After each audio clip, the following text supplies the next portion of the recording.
Good morning, everyone. One of the additions we have during the prayers of Chanukah is the prayer of Hallel. Right? All 8 days of Chanukah, Maran writes that a person is required to say the full Hallel with the blessing the entire 8 days. Right? Ben Yachid, Ben Tzibur, whether you're praying individually or whether you're praying with the community, and before the Hallel you recite Ligmor et Hallel, Reciting b'Metzudah v'Tzivah Ligmor et Hallel. And at the end, when you're saying the Hallelujah, you conclude with Amen, because we know when you have a series of blessings, at the end you always conclude Amen, like we say B'Ashkivenu at night.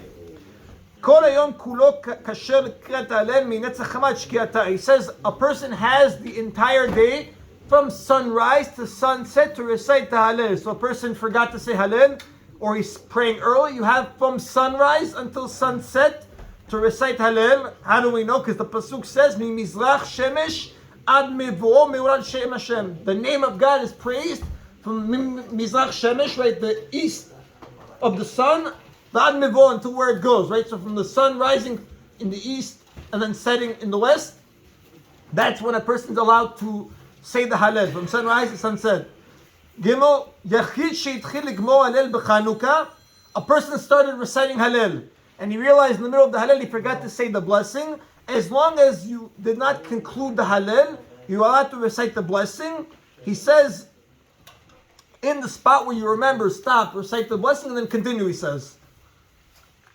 Because even though we recite Ligmor in Hebrew means to conclude, it really means Likro. It really means to read it. Therefore, even if you're in the middle, you can still recite the blessing. Kol Yechid meYechidei HaKahal Rashai lebרך Hallel berkat Ligmor et Hallel Ligmor Hallel imshech tzibur. He says each individual is allowed to recite the blessing of Ligmor Hallel personally. He does not have to listen to the Shech Tzibur, have in mind, and then recite Hallel with him. He can do it personally, he says. Asur le'afsik b'diabad be'emtza Hallel. A person, b'dibur be'emtza Hallel. A person is not allowed to stop in the middle of the Hallel to speak. Umikol makom, right? It's the same thing as how we had in Psukei de Zimra. Since you started Baruch Shema, you're not allowed to speak anymore because you're in the middle of a blessing. Hallel is the same thing. Umikol makom, he says, nevertheless, ashomea bracha mechavero. A person saying Hallel and he heard his friend making a blessing. She'akol, asher yatzar, etc. Vu be'emtza mizmor Hallel, yesh lo la'anot amen. He has to respond amen. Just like we know in Psukei de Zimra. A person is praying, he's saying Ashri, he's saying the Halukas. A person hears the blessing, he recites amen. Same thing here, he says. The Kol Sheken, likewise, if you hear Kaddish or Kedusha or Baruch Hu in the middle of Hallel, he says you answer accordingly. Abal, however, he says, Amen titkabal en na'anot.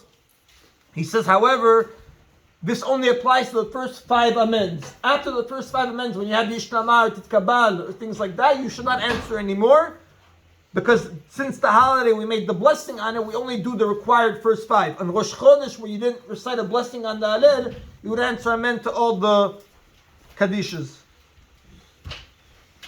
Okay, Bezrat Hashem will continue tomorrow. Baruch Adonai Le'olam, Amen v'Amen. Rabbi Chanani ben Akash Omer.